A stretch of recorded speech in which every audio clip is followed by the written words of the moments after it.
Right about now, speaking about people from all over the world, it's my pleasure to welcome the CEO of United World College, Trinidad and Tobago, Axel Kravatsky. Good morning, Axel. Good morning. Welcome to the show. Excellent. Good morning. So I'm going to declare here right now that my daughter went to UWC. So I'm very much tied and close to this whole interview process, but I'm also very excited to bring the opportunity to Trinidad and Tobago with regard to the scholarships that are available for young people from the ages of 15, 16. You want to tell us more about it? Yes, so I'm very excited to be here with you because just yesterday I received 2 phone calls from 2 mothers of students who are either going this year, starting one person in Swaziland and the other one is currently in Jiangsu in China. Yes. And they're both glowing and excited about the opportunities as well as what is currently happening with their children. Axel, I can tell you the experience just last week for African History Month, last month rather, we were looking to speak to young people from around the world. And I spoke to Gabrielle and she said, "Mommy, which country you want?" I said, "Well, you tell me what you have." She said, "No, you tell me which country you want." Because, you know, her friends now come from all over the world. Right. So what anybody who has children at the age of 16 or 17, my suggestion is listen up now, right? Because this year is a very special year.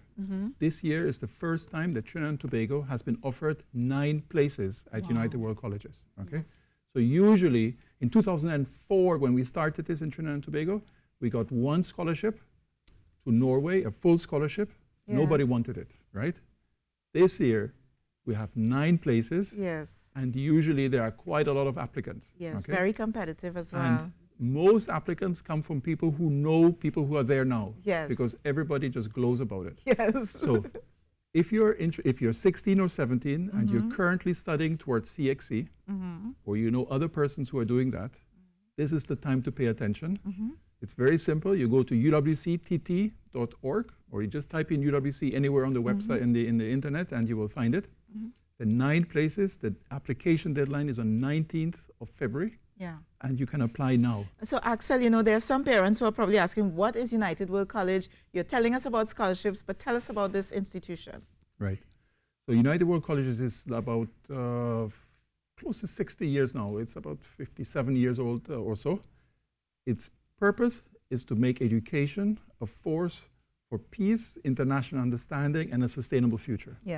So these are 3 topics that are ever increasing in importance. It started just after the Second World War to try and prevent wars, simply by bringing people together, young persons, without a religious context, without a political context, without a motivation to shape them in any direction. The only purpose is bring young people together, give them opportunities to exercise leadership, and to thereby become leaders towards bettering the world. And leaders who understand sustainable development, conflict resolution, team building, and working in an environment. And I do have experience because, as I said, not just Gabrielle, but a number of other parents now who, because you become part of the family, you become part of the United World College family. And the general consensus is that these young people now have created a special team of young people across the world who can influence in whichever, whether it's music or medicine or social studies, social sciences, or so on. Am I correct? Absolutely. So, for example, right now there are about 60,000 alumni, and every year about 7,000 or so new ones are being added. It is a growing movement. So, for example, I went 30 years ago, or I graduated 30 years ago, and at that time there were probably like 7 or 8 schools and colleges, and now there are 17. And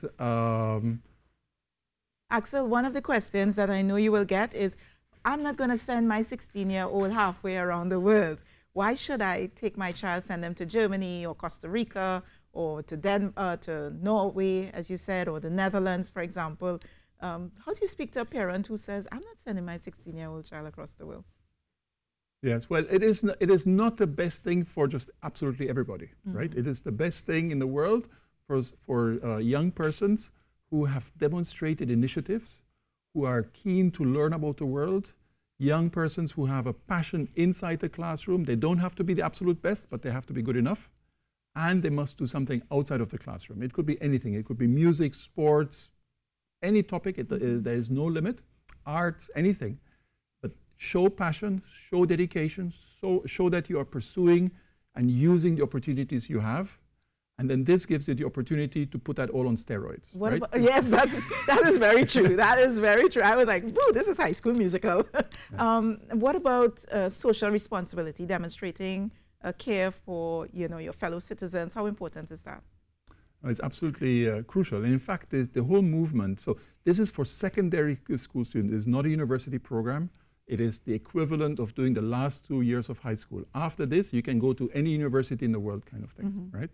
So it was started by Kurt Hahn, and Kurt Hahn had the belief, an educator, that if you bring young persons together at an age when they have already formed an identity, and you give them situations in which they have to specifically also save lives. So in situations where they have to do things that are not about themselves, those experiences will shape them forever to be focused not only about themselves, but also to the outside.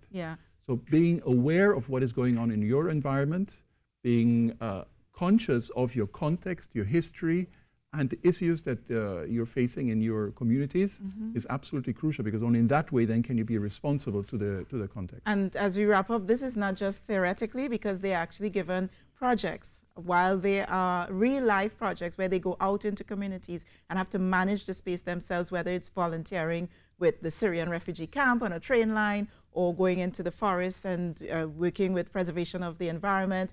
So, it's actual real-life projects that take them away from the bubble, so to speak, to help them understand their roles and responsibilities. We're out of time, but if people would like more information, they can visit the website at uwctt.org.